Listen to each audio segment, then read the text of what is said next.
So welcome to all of you. A new online talk today with Alexandros Kyriazis, Fellow Brussels Initiative again.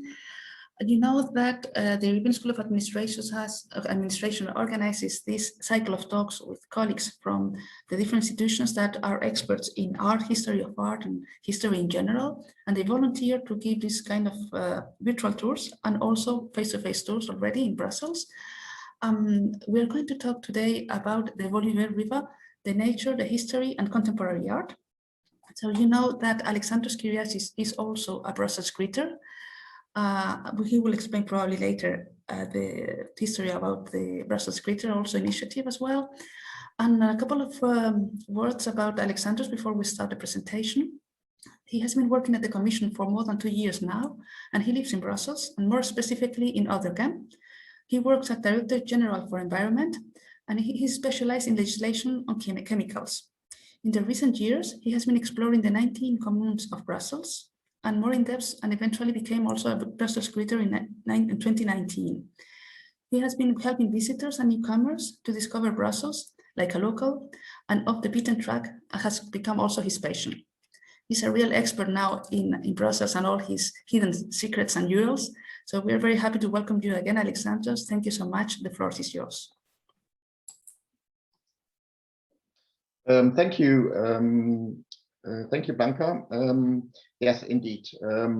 I wouldn't dare to say that I know everything and anything because there's so much to discover, but I hope that I know you will find out today a few things that you didn't know before.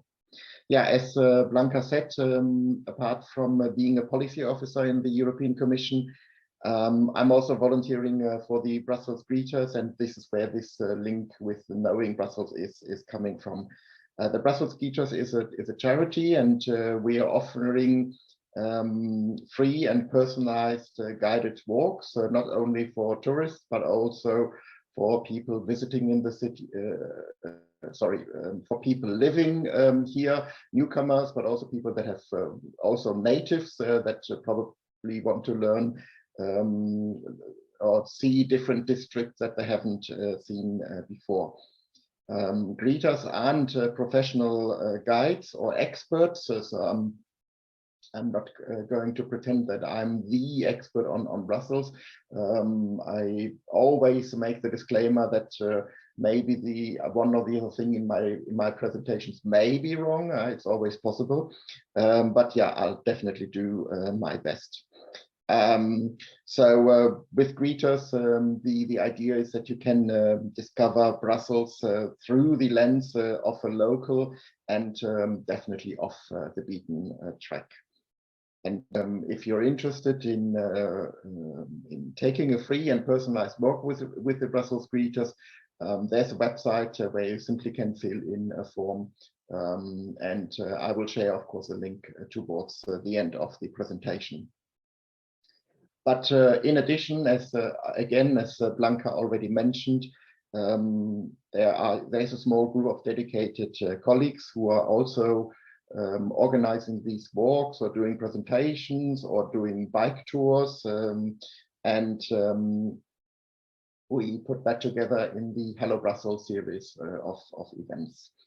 And with that, we want to assist you in becoming a little bit more familiar with Brussels, going outside the EU bubble and the European quarter, and make you, in general, make you feel more at home here in Brussels, and well, maybe by the way, also connect you with other people in the that you may meet during the walks. The walks that take place and that we're doing, or well, any events that we're doing, basically, if they're happening on a working day, then you will find them in EU Learn. But we also organize events sometimes on weekends, and for those, please drop me an email so that I can put you on the mailing list for those events. And you will see, or you see the email address on the screen. It will pop up on different slides, and of course, but you can of course also always get in touch with the European School of Administration. So following this presentation, we will organize physical walks in the Woluwe Valley. Actually, the first one already took place on Monday. But today, I will talk you virtually through the Woluwe Valley,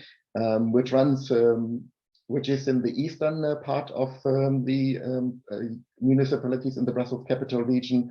And I hope that you will discover some unexpected nature, rural history, and culture together with me in this virtual walk. And the advantage of the virtual walks is always that you can give a much larger picture, that you maybe can also spread much, geographically, you can cover much more ground than one would be able to do with the physical walk. For example, for the Woluwe Valley, because of the length, I've actually decided to split the walks into three different types of three different sections, so that because it would be just too much to explore in a single walk. So in this presentation, I will be following the flow of the Woluwe, and from its start all the way across the Brussels capital region. And in doing so, we will not only travel along the river geographically, but we will also do a little bit of a time travel. And on this route, we will discover why the Woluwe is so special and different from all the other rivers and streams in the Brussels region. As you know, there is no shortage of them. And we will also find out that there is quite a link between the Woluwe Valley and the European Union. And of course, you will hopefully see some beautiful, or you will see some places that you may be intrigued to visit in future. So as Blanca said, feel free to use the chat during the presentation. As we discussed, I'm not able to see that because that would then cover the screen that I'm sharing, but Blanca and the colleagues will follow that, and we will pick up on it during the walk, during the presentation. Depending on how we're doing in time, I can also make some breaks in between to catch up with what's going on in the chat. If you have any questions, please put them in the Q&A section. That helps us to follow everything up. But let's get started with some basics about the river. So the Woluwe River is the outlet of the Boisfort Lake, which you can see here on the map. Well, you cannot actually see it. The map is too wide, but it is down here in this little in this area. And now the mouse is back. Here we are. And it is created by the confluence of three streams, which is the Karregat stream here in the upper part, the Wühlbeck here, and the Swanenheidebeck coming from the south. And they all flow together into the Boisfort Lake. And at the end of, at the other side of the lake, it is the Woluwe that flows out of the lake. It is about 21 kilometers long. It runs through Watermal, Boisfort, Oderghem, Woluwe-Saint-Pierre, Woluwe-Saint-Lambert, and then outside the Brussels capital region, St. Stephen's Woluwe, Zaventem, Machelen, and then as you can see here, it splits. Originally, it flew more in this direction, but as we will see already in the Middle Ages, it was diverted, and now flows into the Senne River in Vilvoorde. So I will stay with it, as we said. I will focus on the stretch of the Woluwe River that is within the Brussels capital region, so basically from Watermal, Boisfort to Woluwe Saint-Lambert, and I will explain. You will then find out why the river is so relevant. There are four main reasons. First of all, the region here of the Estonian forest, where the river eventually originates from, with all these source rivers, is very significant for the, well, it is a source of drinking water for the Brussels capital region. About 3% of the drinking water is coming from groundwater, coming from this region. And this groundwater consumption is also the reason why the river is nowadays not really a river anymore. It's more of a stream or a brook.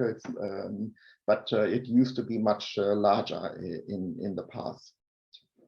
And the next interesting thing is, when you look at the history of all the rivers in Brussels, is that despite the dense population that we're having in the Woluwe Valley, the Woluwe itself has largely escaped the vaulting of all the streams in Brussels.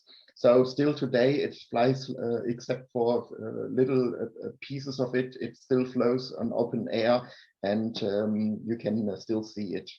And some of the parts that were actually vaulted have been renaturated in 2000. So along the Woluwe River, we also find a number of different parks and recreational areas. And last but not least, the Woluwe River is actually one of the cleanest streams in Brussels, which it should be if we're having our water coming from it, of course, or from that region. And as we will see, it plays an important role in nature conservation in the Brussels capital region. Talking about nature conservation, due to its significance for biodiversity, the Woluwe Valley has been designated a Natura 2000 site. Now, what is that? For all of those who are not working in the DG environment or in the environmental area, Natura 2000 is a network of nature protection areas in the territory of the European Union. The member states are obliged to designate certain areas under the Habitats Directive and the Birds Directive, and the network includes terrestrial and marine environments. So in the Brussels capital region, we have actually 3 designated areas.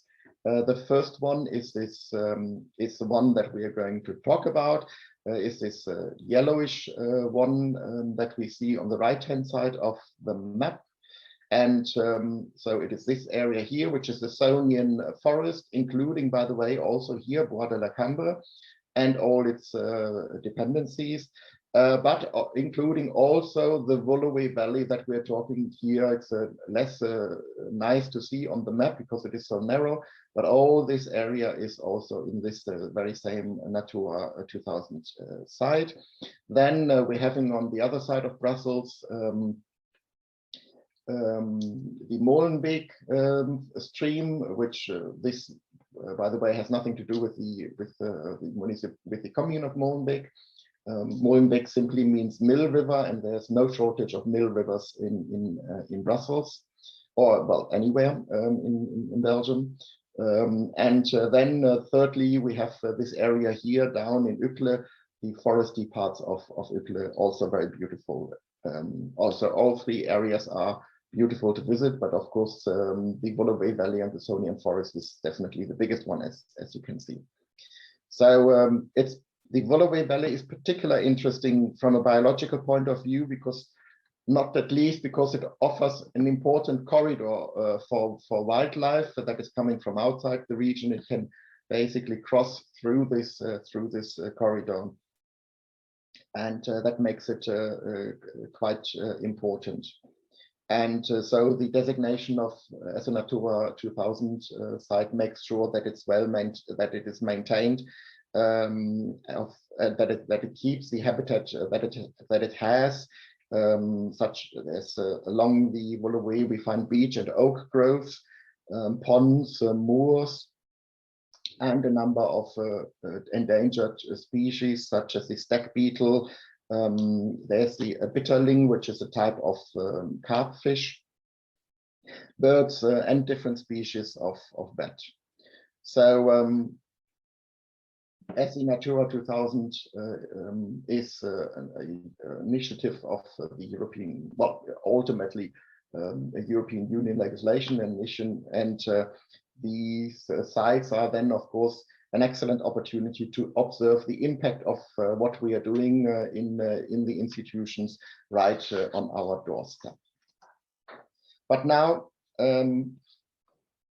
let's get started with the walk. That was enough background information, I think.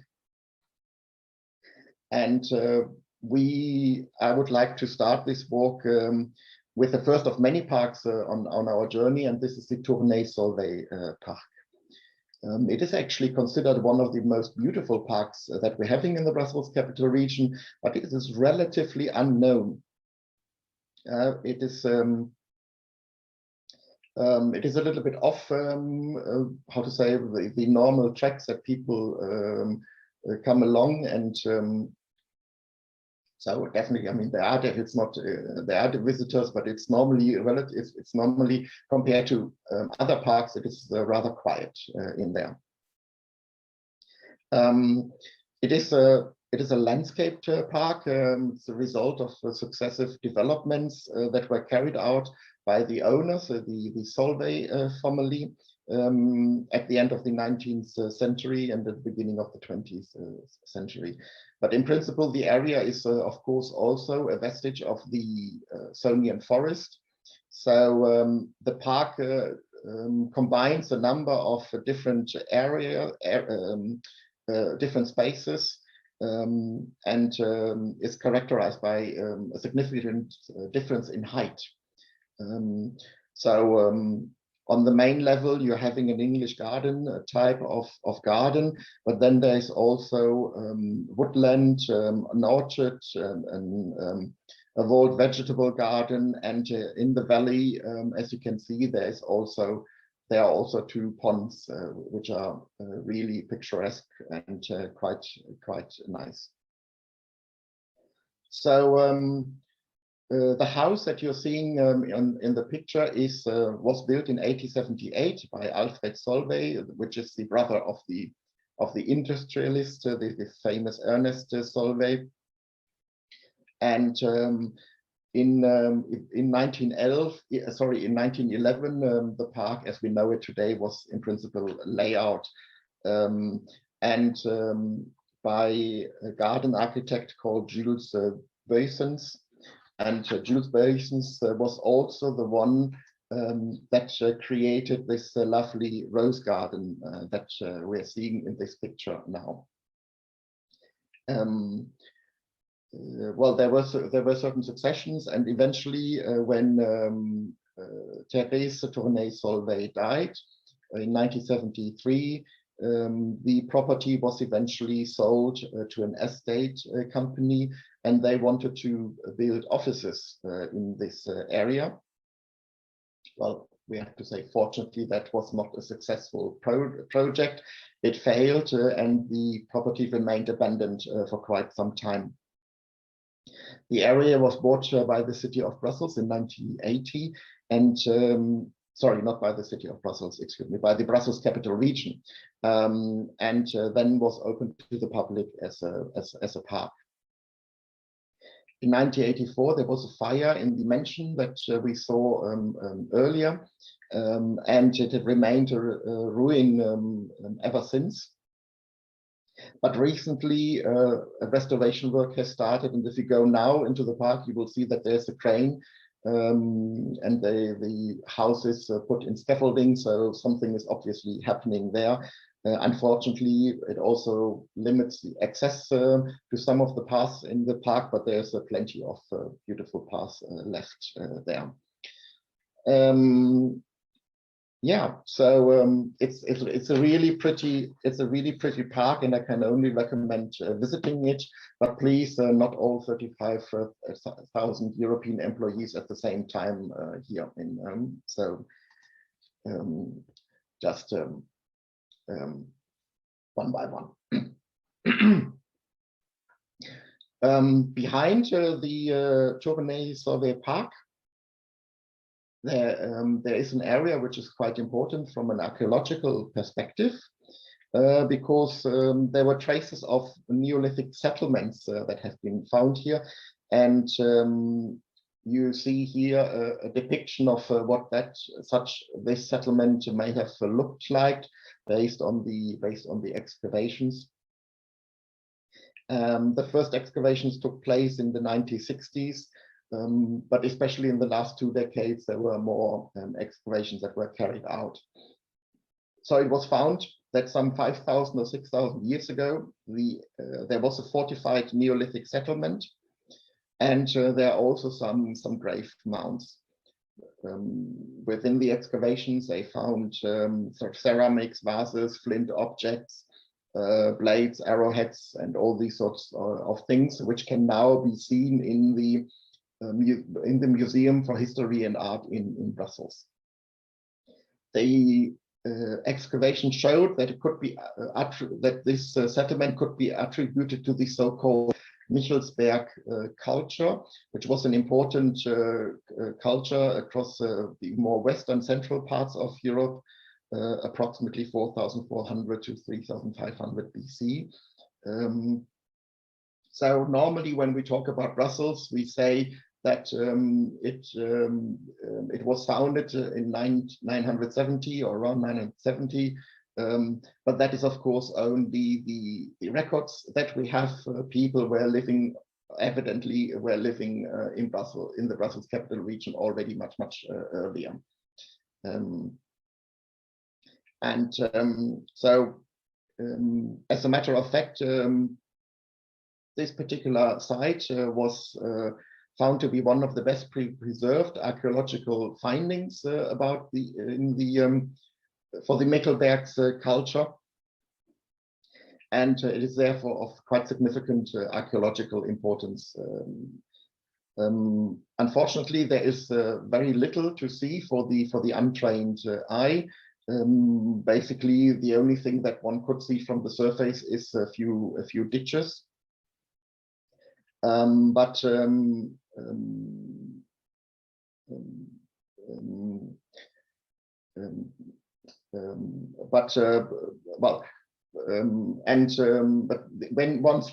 once you start digging, you discover all these things. All the excavations that were carried out were then backfilled carefully, so that the site remains protected and also preserved for future excavation and future generations of archaeologists. So this is why today you actually do not really see anything from it anymore. You just have to know that it is there, there's only 1 or 2 information signs that can be seen in the Indonesian forest. But it is quite apart from being in general a pretty area, it is also interesting from this perspective. Moving on, nearby we have the Boisfort Lake. And as I mentioned earlier, the Boisfort Lake is the culmination of the 3 streams, the Zwanenwedebeek, the Wühlbeek, and the Karregat. And as I said, this is where the lake is basically where the Woluwe starts. This is a very old lake. It existed already in the Middle Ages, and at this time it belonged to the dukes of but the lake was rented out to farmers or to locals, which were able to use them as fish ponds against an annual share of their catch, of course.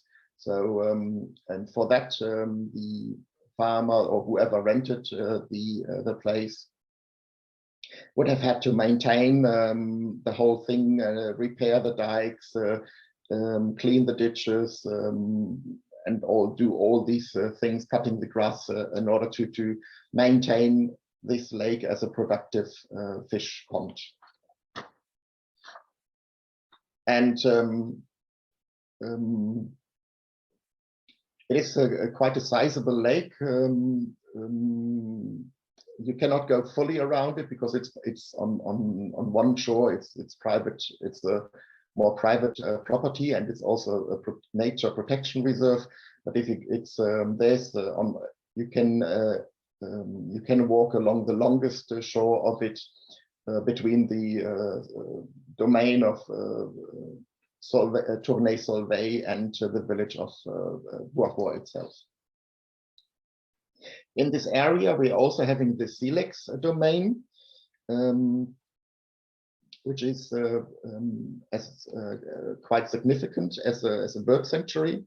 And what is remarkable here is that at the end of the 19th century, well, I should say already at the end of the 19th century, then King Leopold II, the one that everybody is currently debating about because of the colonial history, but he also, one of the many things that he also did was buying this area, meaning the Bois Lakes and the Silex domain, in order to protect it, because there were plans on the way to build the Boulevard des Souverains, which is a very big boulevard in this area, those of you who've been there. And so that was under study back at this moment in time. And because that area was already known for its outstanding beauty, the king wanted to protect it and avoid that this area is being built up, which was to be expected. I mean, the moment you build a boulevard and a street, you will have housing developments, and so that already at this moment in time there was this idea of nature preservation apparently. When King Leopold II died, the Donation Royale was founded, and it was an autonomous public establishment which was created in 1930, and into which a number of properties went. This is not only the Silex and the Étang de Boisfort, but also, for example, I just mentioned a few in case you name them, in case you know them, the Park Duden and the castle, the Ravenstein castle in the center, agricultural lands and forests, and many other properties. And in principle, they were supposed to provide the income for the donation. Therefore, actually, the Silex domain was rented for many years to the National Bank of Belgium, and they used it as a recreational area for their stuff. It was a private area, and at that time it was a landscaped park. However, since 1999, the domain has been taken over by the Ornithological Commission of Watermark-Beaufort, and this has been turned into the nature reserve that it is today. It is so important because the Boisfort Lakes are on a migratory path of birds. So every spring and every autumn, there's a lot of birds coming there to rest. Apart from the birds that are there anyway, all year round. In total, 130 different species of birds have been observed. Numerous species of ducks, heron, woodpeckers, cormorants, moorhen, kingfishers, and many more.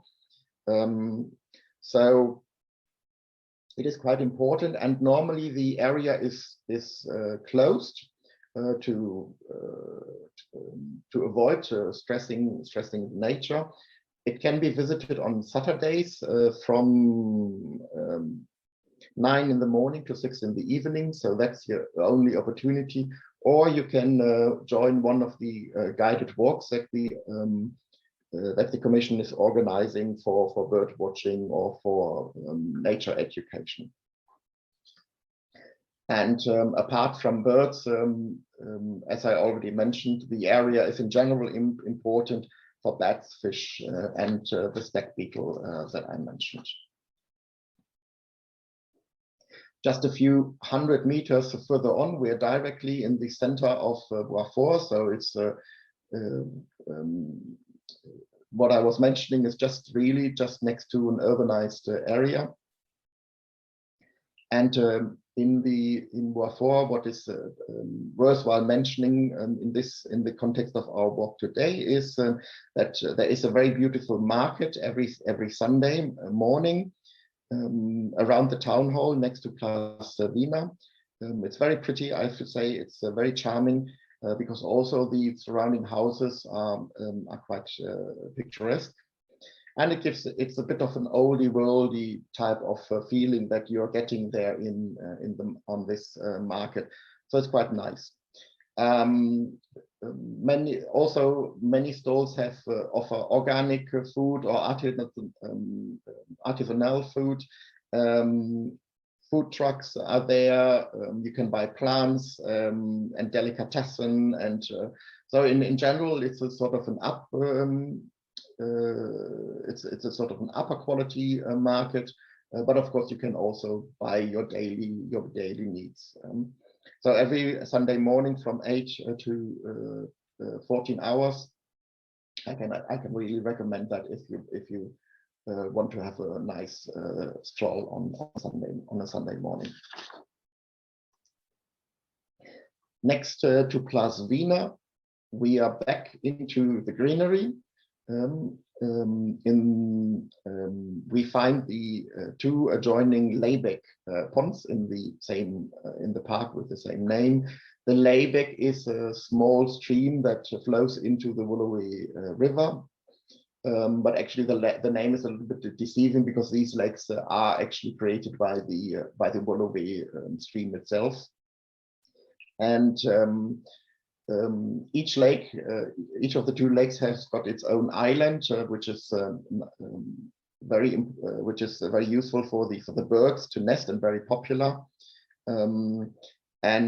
Initially, those used to be relatively quite swampy areas. It was then turned into a fish pond, and the park was eventually designed by René Pécher, which is quite well, in the people that are in this circle, is a quite well-known Belgian landscape architect. And he created this park, the park as we know it today, in the context of the 1958 World Exhibition, the one that for which also the Atomium was built, which was quite significant, which was a quite significant expo for Belgium. And the banks, as you can see on the pictures, some of them are a little bit natural, some of them are kept with grass. They have different access modes for different types of animals so that it's easy to get into the water. And well, in principle, it's very inviting also to lie down on the grass, or that's what one would think at least. The downside, but the thing with this park is that it's extremely popular with geese. So there's a large population of geese, both Canadian geese and Egyptian geese living there. And you have to be quite careful with they leave quite a lot of excrements all around the park, so it's not really a park to lay down and sunbathe, but definitely a nice place to walk along and to have a rest. The park is also interesting from a botanical perspective, And there are quite a number of interesting trees here for those of you who like trees. A number of trees that are normally not found in parks here. From let me see on my notes. So they're coming from North America, Asia, and so there's a. I'm not a bird, sorry, I'm not a tree person, so I really have to read this out, so I don't remember the names myself. So it is Chinese tuna, for example, Japanese maple, cypress trees, willow trees, and there's actually also a peregrine falcon that seems to be roaming there quite often, and stressing the birds, and that in particular when they're nesting with the ducklings.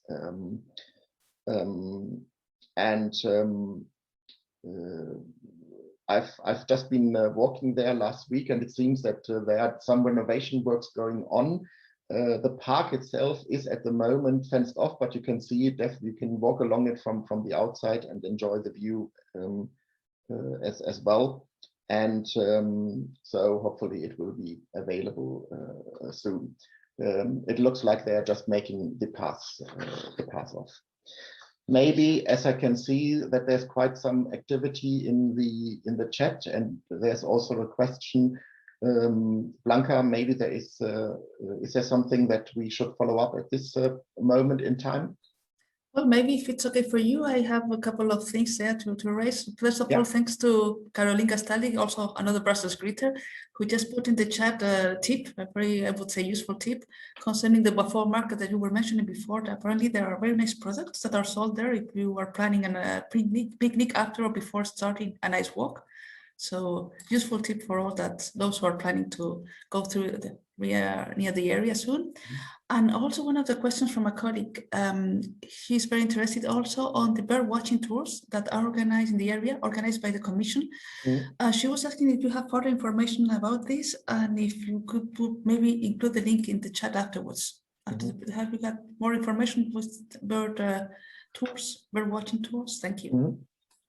Well, I've not joined one of those myself, but it is the Commission of Watermal Beaufort, so COWB, Commission of Watermal Beaufort, and that's also the website, www.cowb.be.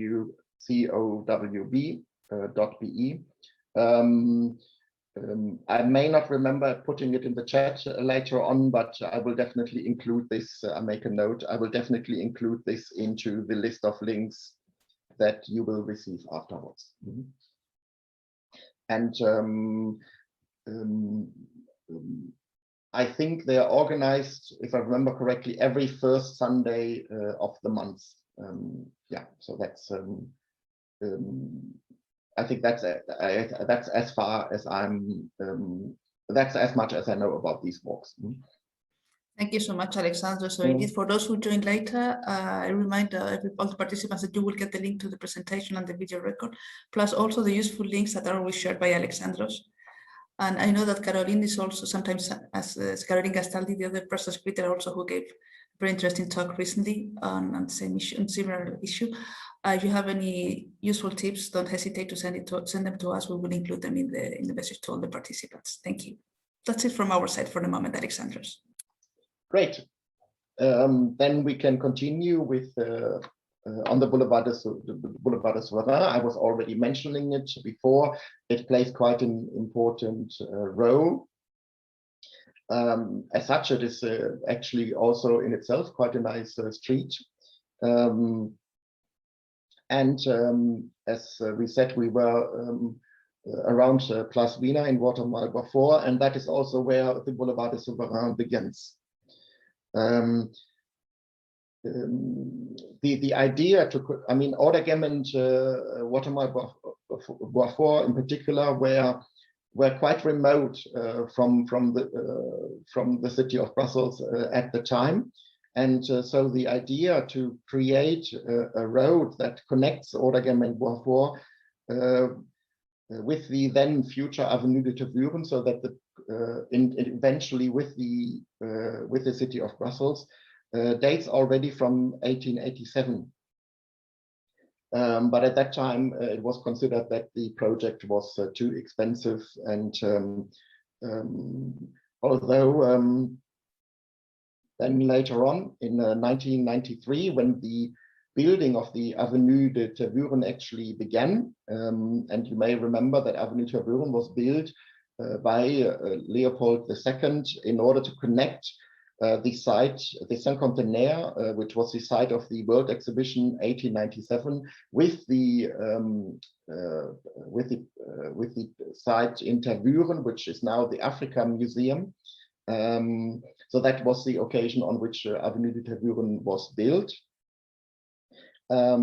So in this context, the discussion to connect Oregem and Boisfort was put up on the table again, and this time it was more successful, and both communes immediately began to acquire the necessary land, and they also started to work on diverting the Woluwe, which is our common theme for today.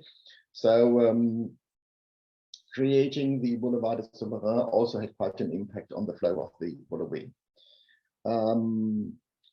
Eventually, in May 1899, there was a new solution proposed instead of the initially relatively modest road. A concession was given to the entrepreneur Edmond Parmentier. If you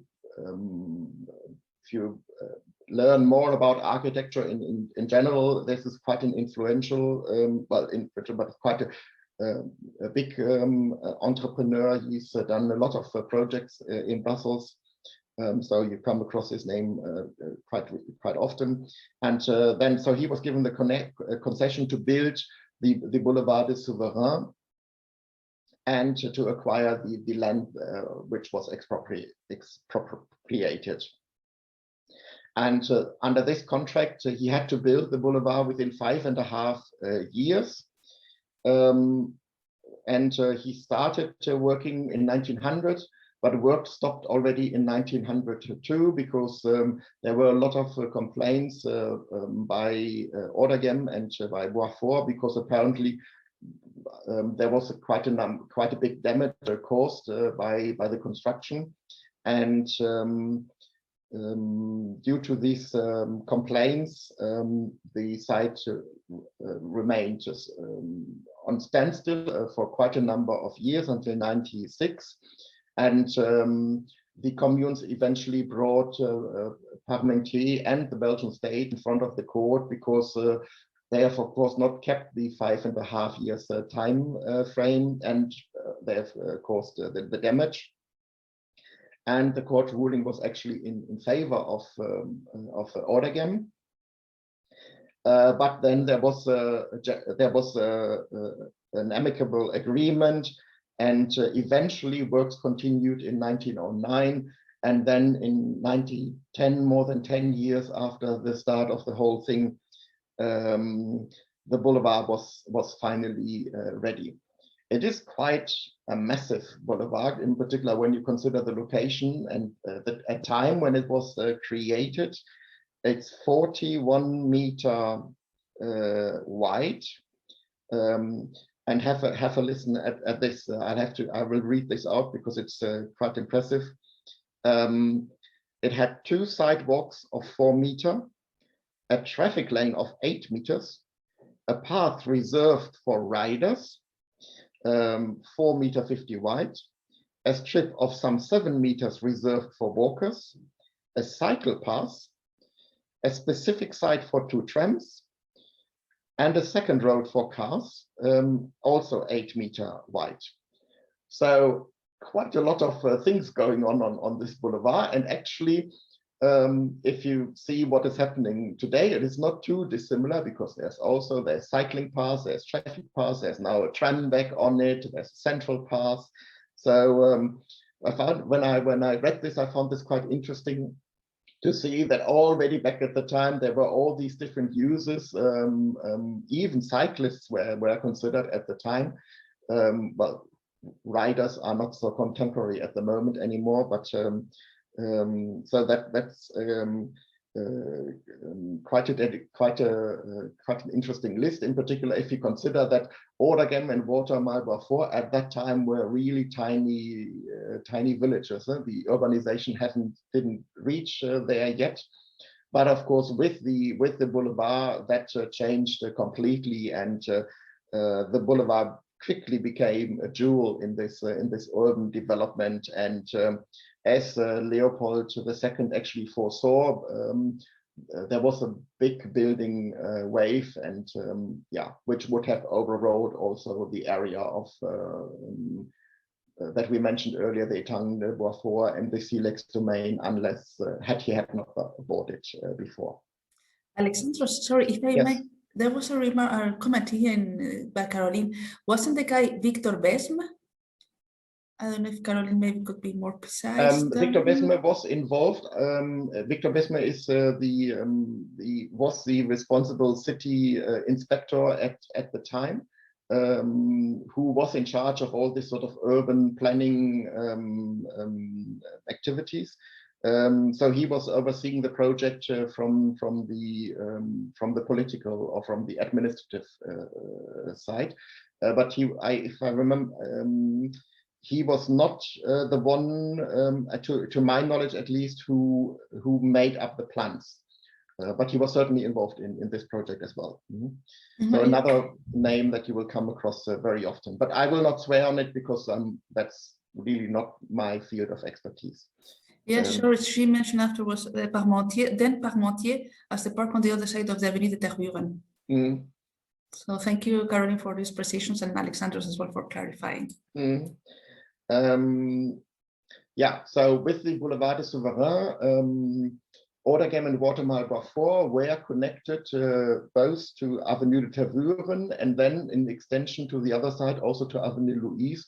So there was now an excellent connection to the city. Well, and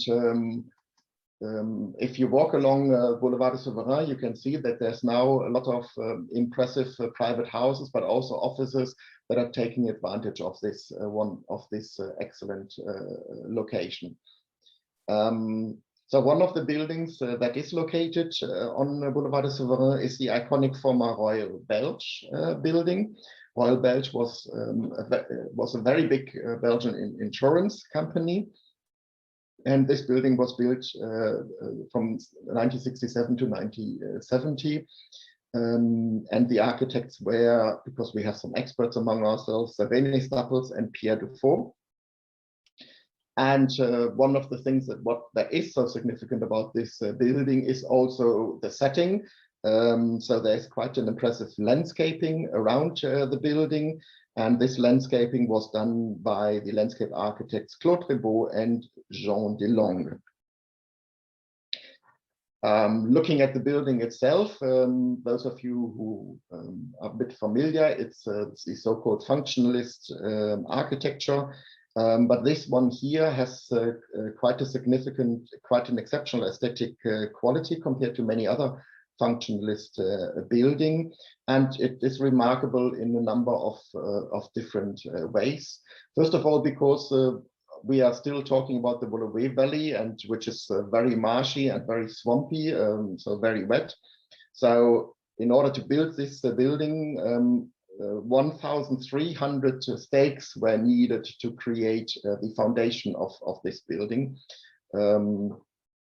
And another special feature is that the basic structure of the building is made of so-called Corten steel. Corten steel is a very special steel that was developed in the 1960s.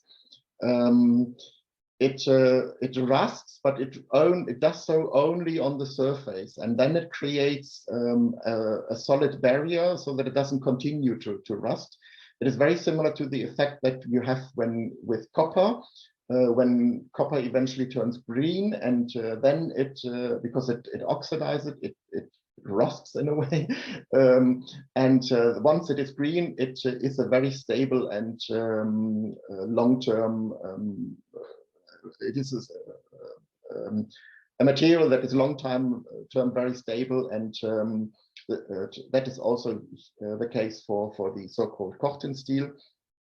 But at that time, this was a brand new development, so using it here was quite early, and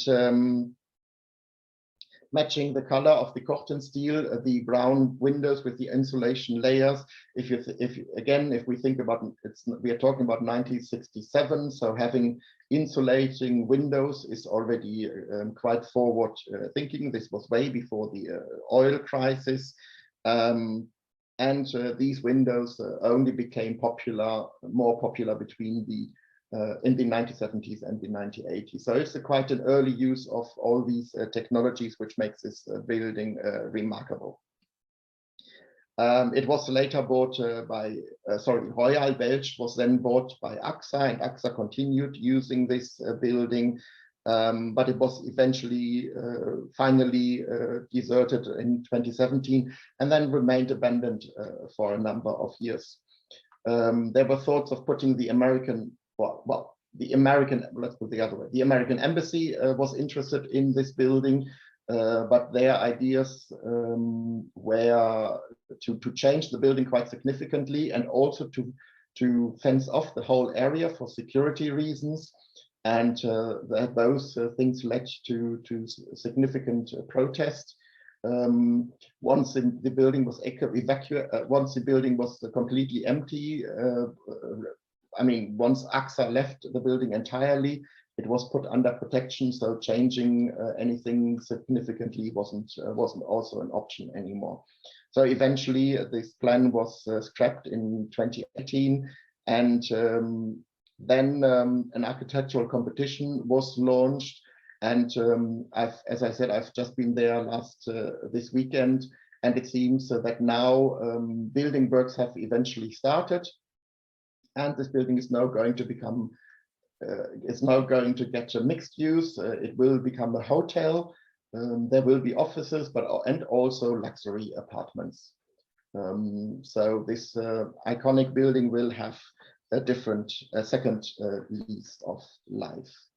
Almost seamlessly flowing over into the Ten Ruyken part, which is just on the other side of the Royal Belge property. And also here, this was predominantly wetland dotted with ponds, as almost everywhere in the Woluwe area. And also here, the building of the Boulevard des Souverains changed everything. And before, there was a few houses, a small industry was developing in this area. There was, interestingly, a distillery which produced alcohol from potato starch in this place, but all this has gone, and it has now turned into quite a magnificent park. And a lake, also quite important for wildlife. So also here it says also here a number of beautiful trees, no shortage of wildlife if you start looking closer, and if you will find lots of birds and frogs and stuff like that. And of course, I mean, we are still following the path of the Woluwe, so the lake is being created by the Woluwe. And so birds that we find here are, let me check my notes, Egyptian goose, mallard, coot, heron, and most importantly, why this particular lake is important, together with the lake in Parc Seni that we're going to talk about in a minute. 16 of the 18 bat species that are living in Belgium are represented here. So it's quite an important place for bats. If you go there in the evening, you will see them flying around. And so there are information boards put up all around the lake, so that will help you identify the different types of bats. Sorry. In the left-hand picture, you see a piece of artwork, which is by Jean-François Dior, and it was it is referring to the mills that were formerly located along the Woluwe River. So it is a bit of a reminder towards that.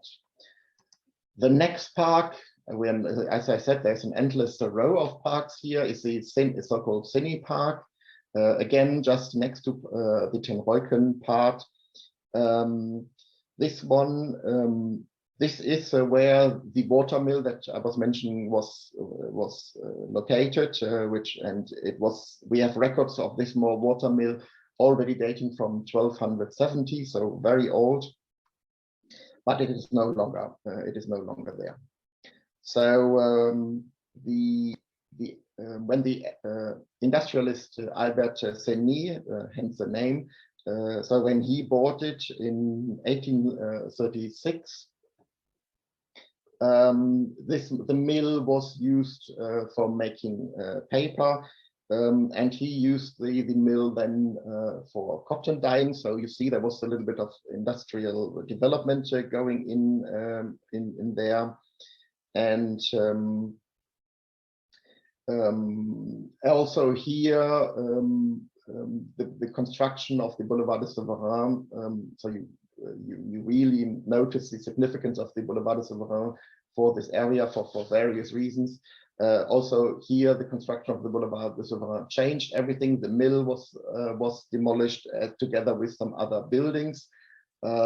Funnily enough, not because they would have been in the way of the boulevard. I mean, that was still quite a few meters away, but because those old and ugly buildings would have disturbed the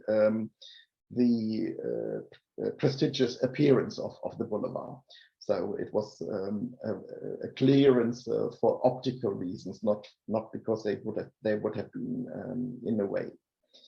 The Cine Park, as we know it today, was inaugurated in 1963, and it's yet another element in this corridor that the Natura 2000 site is creating. And what is interesting in this park is that it was specifically adapted to the needs of visually impaired people. And I never realized, to be honest, but apparently the plants are organized in a way in accordance to their sense, to their scent. And therefore, if you have a good smell, you can probably follow the smell line of the park. But of course, there's also other the more traditional ways to mark ways for visually impaired people, like stones with different textures and so on and so on. Currently, and so at this day until the end of the month, the Cine Park is the location of the Parcours Festival, jointly with other parks in the Woluwe Valley. And I think also in Rouge Cloche there are some works. And again, I'm reading from the press statement, because I would never be able to come up with these sort of words, as you will find out. So it says, the works of the Parcours explore the complex link between culture and nature, as well as environmental concerns in contemporary artistic creations. This theme is the common thread. The works are based on the desire to establish an artistic, poetic, or sensitive dialogue with the ordered nature of contemporary parks, while questioning the societal issues of our century. So it sounds very ambitious. So it is about the relation between nature and man,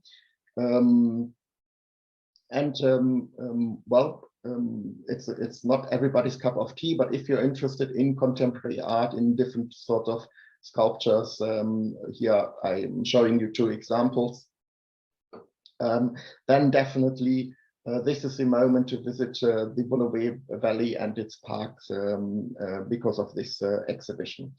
It's of course open air, so there's no accession, so there's no access fee to visit this exhibition, and it lasts until 27th of June. Now, after Park Seni, the Woluwe flows has been canalized where it flows under the center of Ordegem, which, as you will know, is densely populated. But in this area, you find a weekly flea market, which is one of the very few flea markets that are taking place every week. And so that is a very popular place. It's also on Sunday mornings. So what I like to do quite often, in particular when I have visitors, is just on a Sunday morning to first start with the flea market and then go through all these parks that I've been mentioning, ending up on the food market in Watermark 4, and then having there a lunch or a brunch, depending on the time when we will be arriving there. It's a very nice Sunday morning walk that I can only recommend. This is also the area where the Rode Klosterbeek has its confluence with the Woluwe. The Rode Klosterbeek is the most important tributary to the Woluwe, and that it is the stream that is coming from the Rouge Cloître. Rode Kloster is just the Dutch name for it. And the confluence is, or the last meters of the Rode Klosterbeek, you go through another tiny park, which is very unknown because it's actually quite hidden, and it's not very big, but it's very interesting from because it has on this small size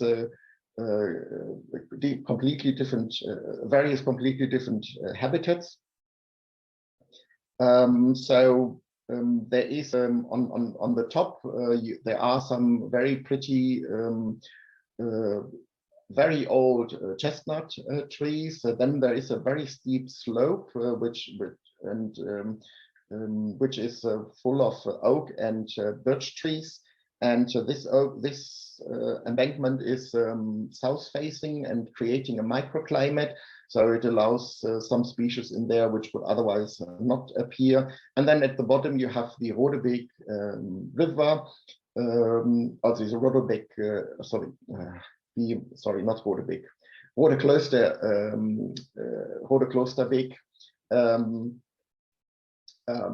going through this woodland, and because it's in a woodland, there's a lot of leaves falling in there, so there's a lot of natural eutrophication, which again creates a new habitat.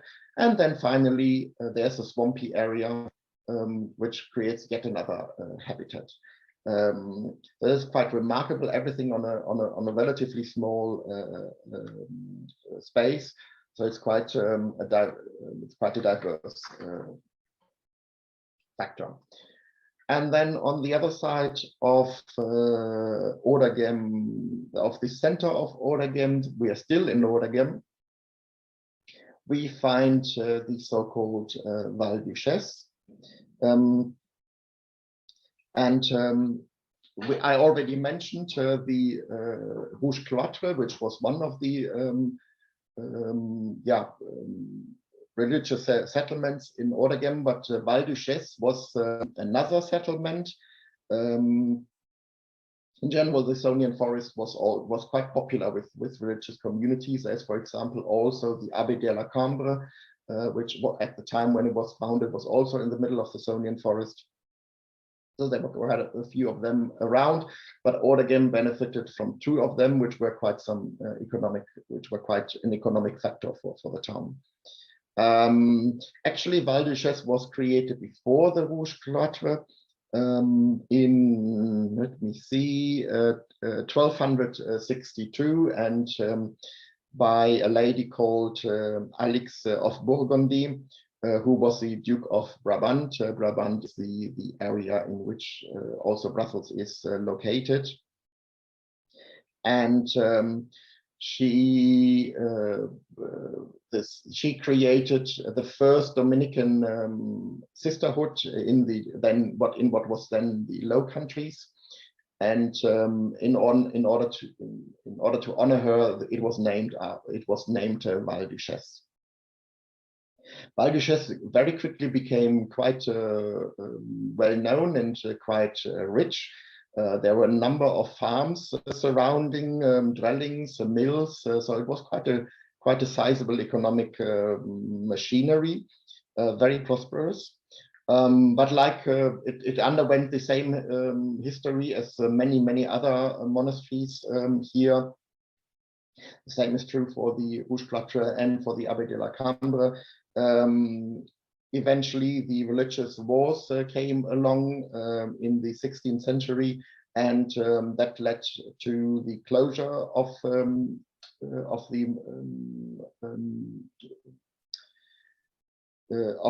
this monastery. And but once the wars were over, it very quickly regained its initial position and continued. And then came along Napoleon with the secularism movement, and also the Habsburg Emperor Joseph II, Joseph II. At that time, what is today Belgium belonged to the Habsburgian Empire. He also ordered that all the monasteries should be closed. And that was also the end here for Val Duchesse, as it was for Rouge Cloître and for Abbé de la Cambre. So everywhere the same story. Different owners were succeeding each other until 1871, when the property was bought by Baron Charles Dietrich. He was a stockbroker and was the vice consul of Norway. And when he acquired the estate, the buildings no longer existed except for the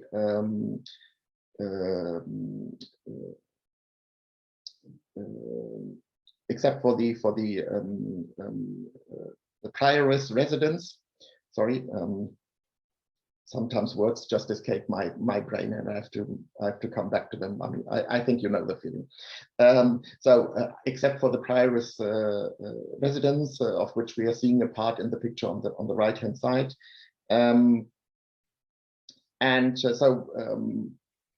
but there were still a number of people living on the grounds. There were sort of farm buildings on there. So Dietrich actually expropriated all these people. They had to move out, and he fenced off the area, which also resulted into the fact that the chapel, which is on the ground, the St. Anne Chapel, was fenced off, and the people of Oregem, the Oregemois, were no longer able to go into this church. And that was even more a problem, even more than the expropriation, because the chapel was seen, or is seen, as the birth point of Oregem. And actually, this is still an issue in the local politics in Oregem today. There's frequently requests to open the property, so that there's free access to the chapel again. So the fact that that is nowadays a closed property is due to this baron who bought it, and it remained a closed property ever since. Although meanwhile it is owned by the state, it is used as a state's guest house for people that are traveling, for state's guests, which have special security needs. The building on the left-hand side was built by Baron Dietrich. It is meant to be a reconstruction of the priory, so it's a relatively new building. Although I mean it's from the early 1900s, so it's a relatively new building. Although it is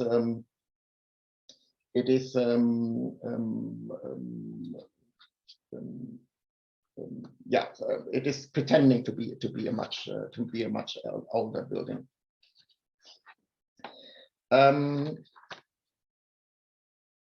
We are, I'm running a little bit late, so I will jump over the Woluwe Park story, because this is definitely a park that that most people will probably know very well already.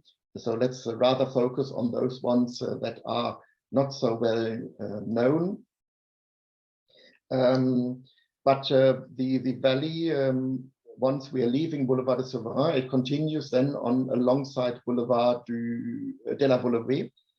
And on that side of Avenue Tervuren, the first park that we are finding is the Source Park, the Parc des Sources, and which is again a former property of the Solvay family. And when it was Louis Solvay, when he died in 1964, the property was bought by the municipality, and they turned it into a park. What is again, also this park has sort of been bruised up over the last decade. So it's quite nice. It's very natural in the sense it's a very natural woodlandy feeling, and lots of water lilies around the shores, and other plants. But because it was originally an English garden, there's also still some of those romantic things that were so typical in the English garden period, such as bridges or rock gardens and stuff like that. So it's really a pretty semi-natural space. And here the river is actually not, the Woluwe is actually not flowing directly through the lakes, but you see it on the side. So the lakes are only fed by the Woluwe, but it's not flying, it's not going through the river. So here you actually see the stream again in itself. Then something that you will maybe will have seen from driving along Boulevard de Woluwe, there is this Chateau Malou, which was built in 1776 by a rich wool merchant who originally came from Limburg, and he's called Lambert de Lamberts, and very typical neoclassical style, very much of its time. This is what country houses had to look like in the 18th century.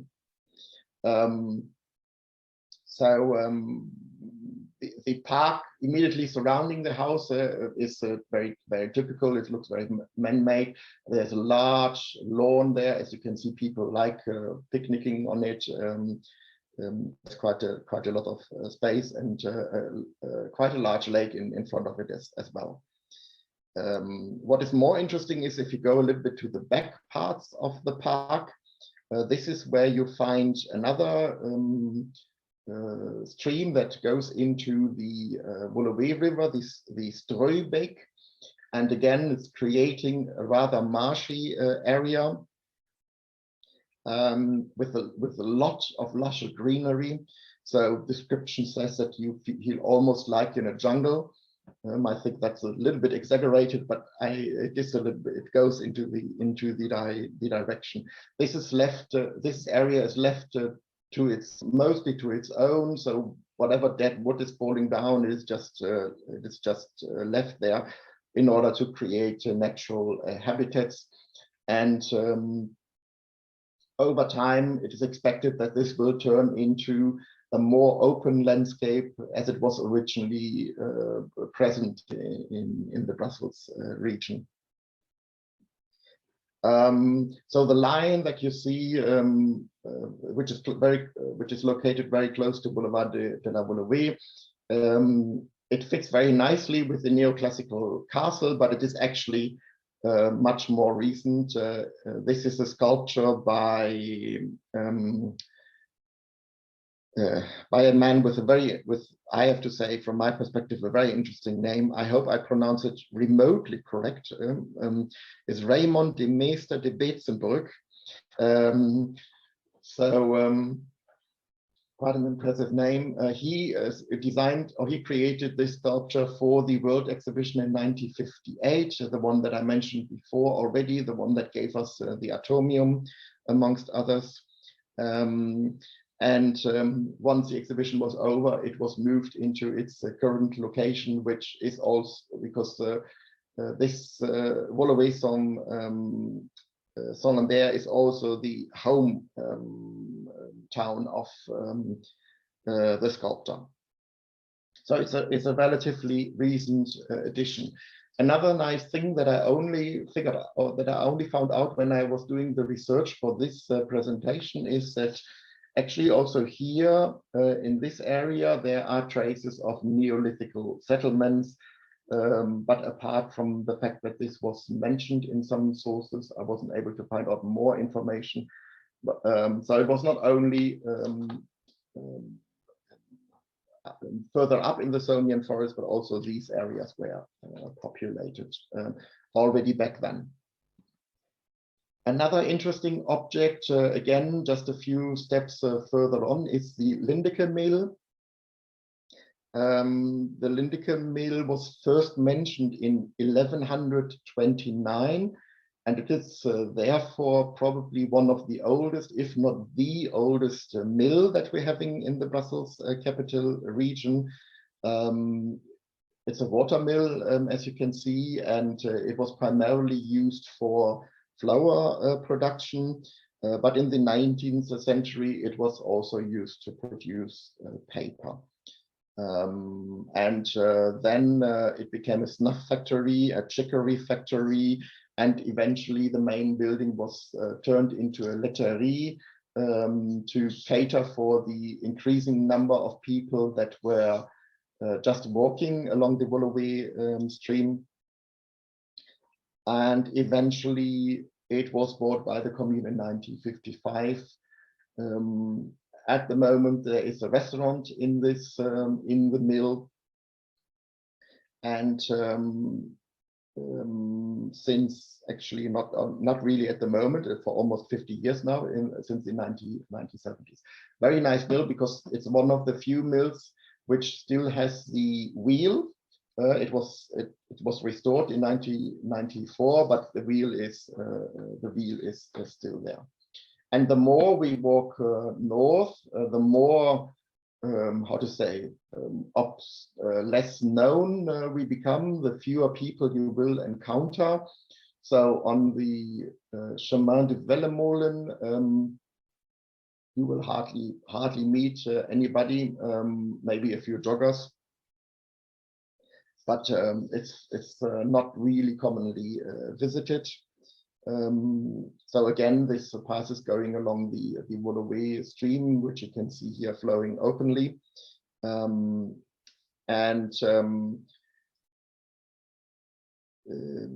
name is apparently coming from a mill. Felle actually means skin or fur. So that's a bit of a strange name for a mill, but apparently this mill was in the end used as a tannery, and so the name may be coming from that angle. There's another stately home, of which unfortunately I do not have a photography, but you can also see it from the Boulevard de Souverain, from the Boulevard de la Woluwe, which is called Het Slot. And these are the remains of another chateau. So quite a number of, quite a series of different properties, one next to the others, owned by different type of families, which built here along the Woluwe River. And on the opposite side of the Het Slot house is more contemporary, is the Woluwe shopping center. The Chemin de Wellemont is that, just to give you an orientation where the Chemin de Wellemont starts. You wouldn't necessarily think about it, that when you're passing by the shopping area, that the picture on the right-hand side is actually taken approximately on where the shopping center is. The one on the left-hand side, sorry, is a little bit further up north, much closer to the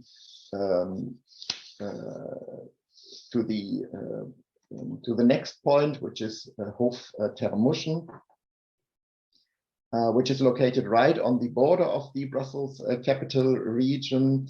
A very beautiful ancient farmhouse, probably dating from the 15th century. And it was renovated in 1994. And then, interestingly, became the headquarter of the Sabena airline. Sabena was the former flag carrier of Belgium, which was then succeeded by Brussels Airlines. So when Sabena went bankrupt in 2001, it's a bit, yeah, I find it quite interesting to be used as a headquarter of an airline. It doesn't lend itself to it, but obviously it was. And so then the property was bought by a private investor, and nowadays it is a restaurant and an event space where you can have weddings, team buildings, and these sort of things. What is interesting is that on the grounds of Hof ter Muschen there is an old bakehouse, and they give lessons in the traditional ways of bread making. I haven't tried it yet, but it sounds very, very tempting. So if you're interested in making your own bread, I think this is definitely something to do. Again, here the nature theme continues on the grounds of Hof ter Muschen, or in the surroundings of Hof ter Muschen. Again, very valuable countryside with lots of species that are only present here. So this is also then the final stretch of the Natura 2000 site. We're coming to the end of, as I said, the Hof ter Muschen is exactly on the border. There's also the windmill that you see in the picture, which also has a very interesting history.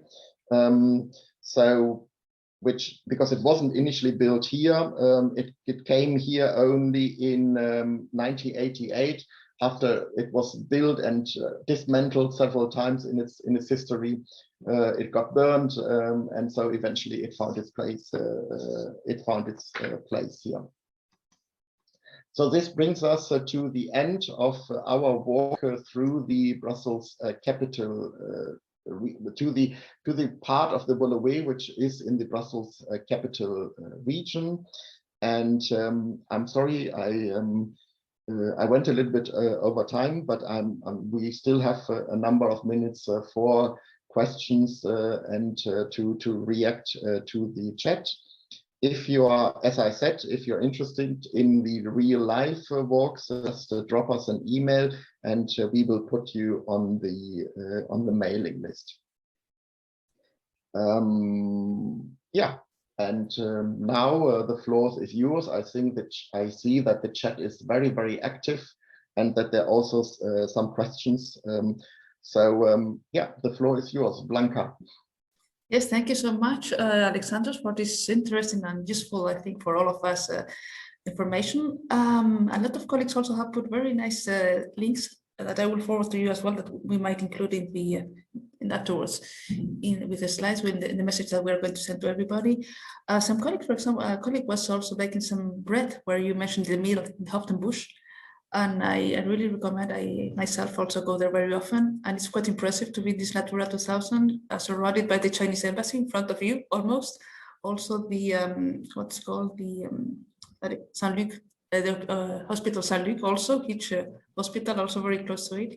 So a very nice walk. And also, Alexander, what we did, link it to your first one of the first talks, also linking to the garden city of Kapelleveld, which is also nearby. So in case you're planning to go around, it's really linked after this Natura 2000 area. a bit further up, you have the Capella Belt, the Garden City to complement your walk indeed, if you want to do it. There were also some comments, Alexandros, on Val d'Uchêze and also the link to the EU history. Colleague was also mentioned in the meeting in 56, where the heads of delegation of the six met at the Belgian Foreign Ministry in Brussels to determine the rules of procedure for the Intergovernmental Conference on the Common Market and Euratom. So thank you very much to all the colleagues that are sharing those links and those kind of information, very useful to La Paz. Another colleague, Marion, is asking, is it relevant to mention the green path for pedestrians and bikers? Indeed. You want to elaborate? Yeah. Well, the Promenade Verte is a path that goes all around the Brussels capital region, I think 63 or something kilometers. Not all of what partly it also follows the flow of the Woluwe and the Valley, not exactly everything that I was showing you, but yeah, I mean, I was only giving you here a very brief overview. As you notice, I mean, this there is so much to see, and there's lots and lots of other things that I missed. I see in the chat somebody mentioned Woluwe's and Cook and Book and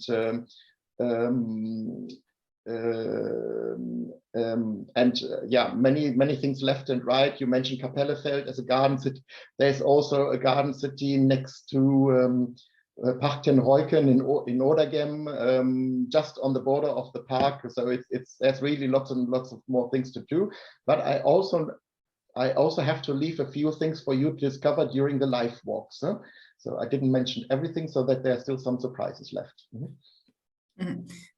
Thank you so much. I see that a lot of colleagues also are writing in the chat. They are very grateful for this, for all the tips and the information that you're sharing with us.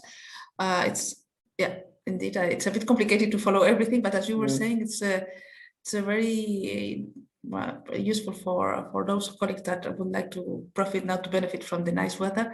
And it's unfortunately it's almost 2 o'clock. I see there are still a couple of comments that we didn't have the time to mention now, but we will have the pleasure of welcoming you again. We have already foreseen the next second half for the second half of the year. We will publish soon in EU Learn the rest of the guided tours, but virtual. But you have, as Alexander was saying before, you have already planned several ones live. Not only you, but also all the colleagues that are in the same group in the Hello Brussels initiative. So thank you so much. The last maybe question from Raul. Could you mention again which was the park which was with the different? Oh, sorry, so bad. With the different species of bats? Sorry, what was? Can you repeat that about the bats? Yeah, could you mention again which was the park with the different species of bats? Yeah, it was Park ten Ruyken. But the whole area is known for bats, but it's in particular Park ten Ruyken where we have 16 out of the 18 species of bats circulating. Thank you so much. And I saw that Parcours as well, another colleague, Valérie, thank you so much. She has put also the link to the Parcours initiative and the plan. So we will send also the links. I will forward you the chat, Alexandra, so we can eventually add the comments, some of the comments and the links that were shared by the participants. Can you hear me? Yeah, I thought I was frozen. There's a remark on the flea market. The flea market is indeed taking place every Sunday. But it's not always. It's always in the center of Odergem, but it's not always in the same location. So there are 3 different locations. They're all connected to Boulevard de Souverain, so it's not always under the viaduct of Hermann de Brou, but it is taking place every Sunday. Thank you so just much. To answer that question. Yeah, we're learning plenty of things. And I'm also living nearby Woluwe as well. This Chateau Malou, I think, if I'm not mistaken, it belongs to the commune, the Woluwe Saint-Lambert. Yeah. And I think the weddings are also taking place there. So sometimes I see very nice pictures for the weddings as well, as you were saying, on the lawn, very nice weather and with this ponds as well. So thank you so much. And also, as colleagues were saying, beautiful pictures we were sharing before with Alexander. They are all yours, I think, except for the maps, of course, that are not yours, but all the pictures were taken by you, I think, in your recent walks. So thank you so much. It's already 2 o'clock. I'm afraid we will have to close the session now, but we hope to welcome you virtually in September again. I think it will be the next session will be with Guy, our colleague, Yves Calin, who will be talking about history this time, about the Burgunders, the Burgundies. Sorry, I'm mixing all the languages now. So more history this time, but Alexandros and his colleagues will also be publishing new works in ULearn. I put the link also to our website before. Don't hesitate if you need further information. Alexandros, myself, we will be happy to help you. And I'm going to just save the chat for all the useful links that we thank you so much for all the sharing of information, and also Alexandros, of course, for his time, always on a voluntary basis, as you know, that all the greeters, Caroline as well, thank you so much also for the comments that you were sharing with us. I'm going to stop the recording now.